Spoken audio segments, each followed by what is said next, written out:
Miaka yangu imeenda. Sai kitambo nimfuge mtoto mpaka amalize. Nitapata wapi? Alifanya nini mtoto wangu? Hata uawe kiasi hicho. Sina raha. Sina raha. Natumai ningemuona huyo mkubwa. Hata na mimi angeniua. Ladies and gentlemen, I had the opportunity to view the body of Albert Ojwang, the gentleman, the youth who was murdered recently. And from what I saw, actually the opportunity I got, it was not by physical appearance, but of course the Gen Zs that got access to City Mortuary, they got the body, they took pictures and photos of him. So we got to see, for those who access online, we had the opportunity now to also view the body of Albert Ojwang. Indeed, he was a young man. The picture of Albert that we are seeing online, it's not the Albert we are seeing lying in the mortuary. Because his face is completely swollen. The eyes, it's like, you can think the eyes are not there. He's swollen, then the mouth as well. So I'm wondering, he was knocking his head at the wall, at the same time taking his mouth also, beating it towards the wall. So his mouth is swollen, blood could be seen. His head is swollen, you could tell literally this person has been hit. And the bag where he was covered, there was some blood at the surface of the bag. Okay? And that was a clear indication that probably at the back of his head as well there was some blood that was getting out.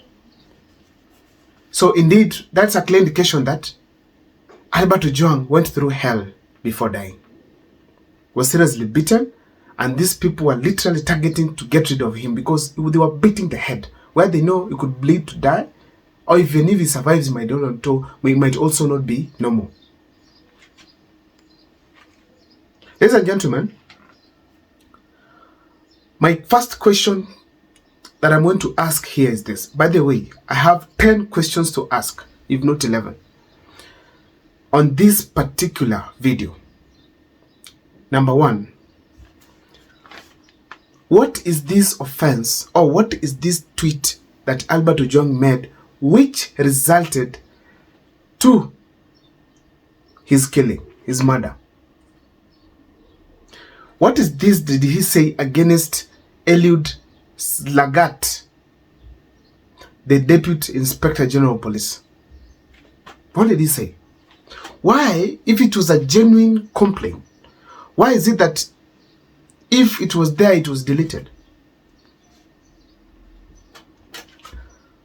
Second, why is Eliud Lagat in office?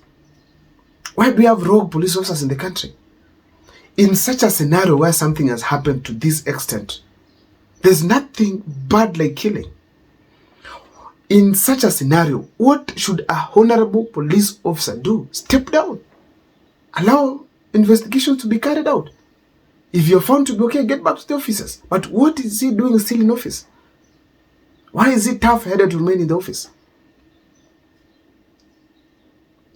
Ladies and gentlemen, then if it is not Eliud Lagat, who gave the orders for the transport of Albert Ojwang from Homa Bay for more than 385 kilometers to Nairobi? Hours of travel from Homa Bay all the way to Nairobi, it's approximately 6 hours. You all know when the police officers are carrying a suspect, the speed through which these vehicles move from one place to another, it's always very fast. The journey is always a quick one. So 6 hours actually I could have probably exaggerated. But the person, that's Albert, was booked at about 9. Where was he at this time? Was he being beaten? Was he admitted that?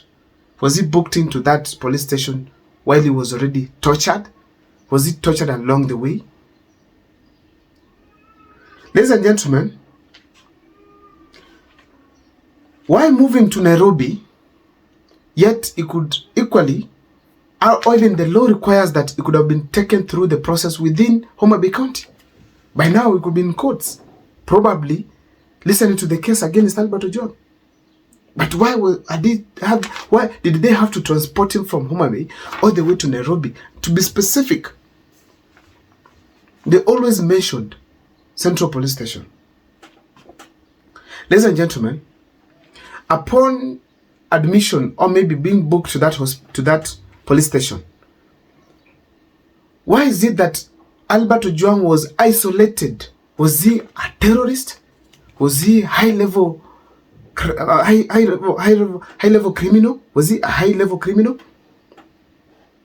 Why could these police officers decide that let's put Albert Ojwang in a separate cell where he's just alone, water on the floor, no mattress, no places to sleep, like a sign of torture?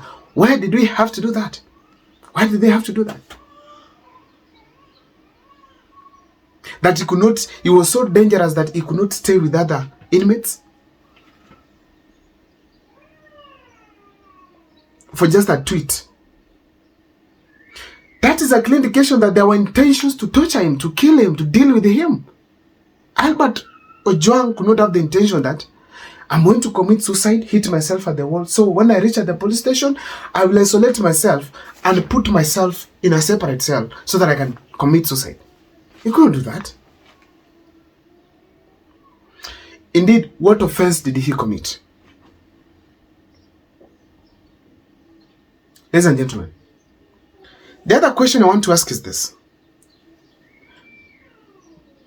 When are we all going to be killed so that we can prepare ourselves now?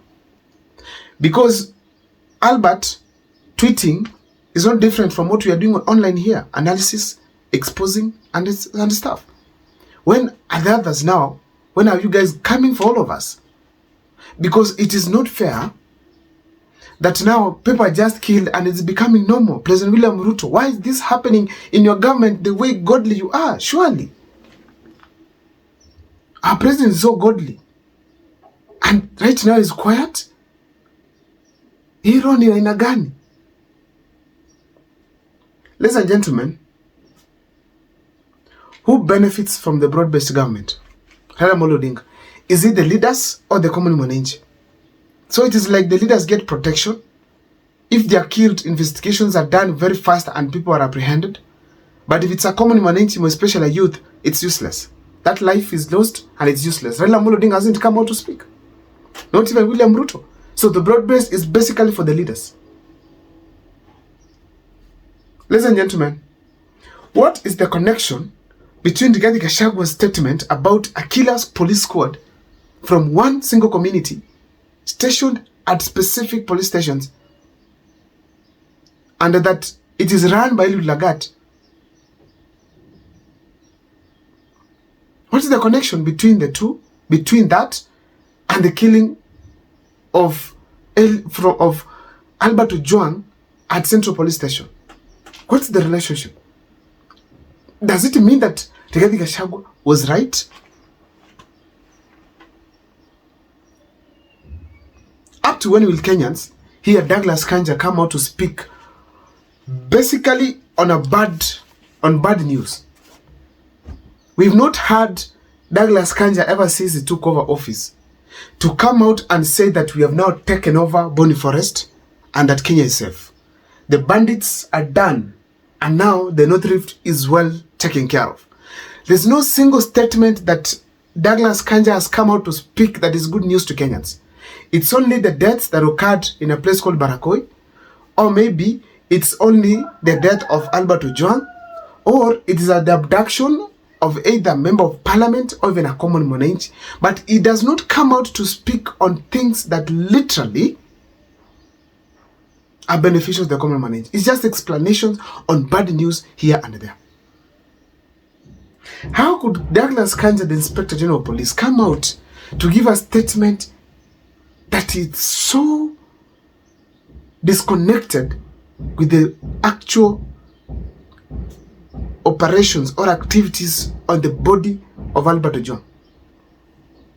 Honestly, the information that Douglas Kanja was reading, what could have taken him, what could have caused him to decide and investigate fast, even see the body, how it is, and even before he gives the statement, at least he's able to correlate the two and say, no, I'm told he committed suicide, but I'm seeing from the back, from the mouth, from the eyes, that is not suicide. So there's no way it cannot be. Surely. IPOA. So this is another case IPOA is investigating, and they know there'll be no results. People are not stupid. There is no way we could have Albert Ojwang in police custody with a cup, water, in the name of a sign of suicide. No, that is not true. It cannot happen. That cannot be the case. So don't tell us you're going to investigate suicide. Don't. That was not suicide. Isaac Hassan, this is the time to redeem yourself. I saw your health is not good. This is the time to redeem yourself. Let justice for that young man be found. Let the family at least feel, even if they don't have their kin back, at least something has happened. Up to when should we see these things on the news? Who is in charge of this country? President William Ruto. Why is it that these things happen and you can't even blink?